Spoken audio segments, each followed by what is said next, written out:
अस्सलाम वालेकुम 2006-7 पेशावर मालाकंड काम करेंदे असे सोन हलवा बेचेंदे असे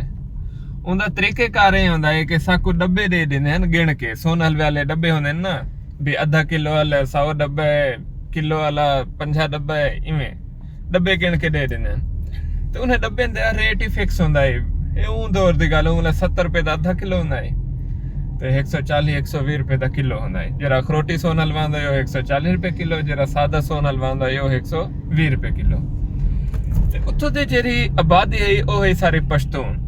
ओ घिन्नाणा ने अंत पश्तो दी गल करेंदे सारा कुछ ओ मतलब बहस करेंदे कि क्यों ना रियायत करो और रियायत जो करेंदे साकु चोंगे पश्तून आंदी ओला छुआ डंडे मरेंदे हैं जेंदी वजह कने मालिक आदा है कि तुसा रियायत नहीं करनी बस एक रेट रखना तो बोला कस्टमर आके गाहक जरा होंदा है वो आके पूछया 100 रेट दे ते ऐसा को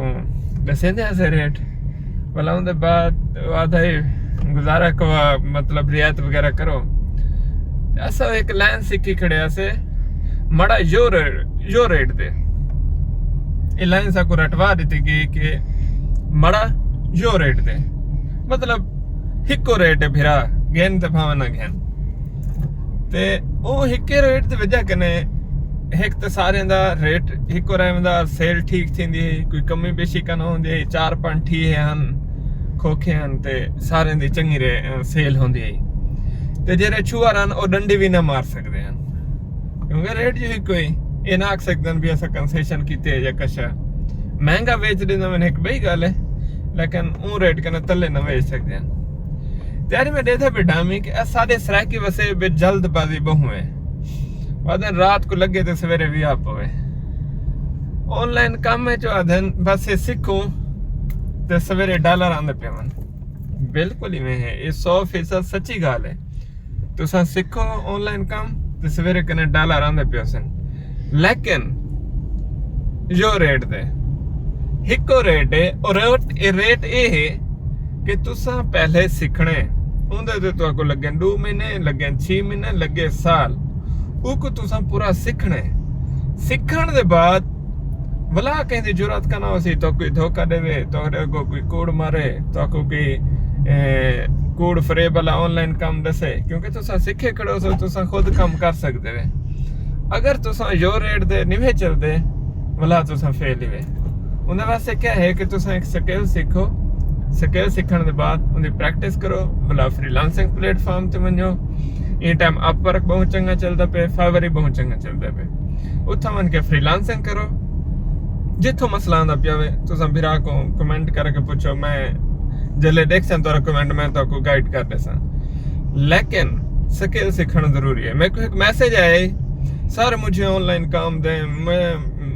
मुझे काम दें ग्राफिक डिजाइनिंग का मैं एक्सपर्ट हूँ मुझे काम नहीं मिलता और बाई चांस मेरे कने काम आया पिया तो मैं उनको भेजे में उनके बाद आज उनका मैसेज आसी मतलब को काम ना आंदा मैं कोड मारे पिया कि बस मैं काम आंदे तो मैं काम नहीं मिलता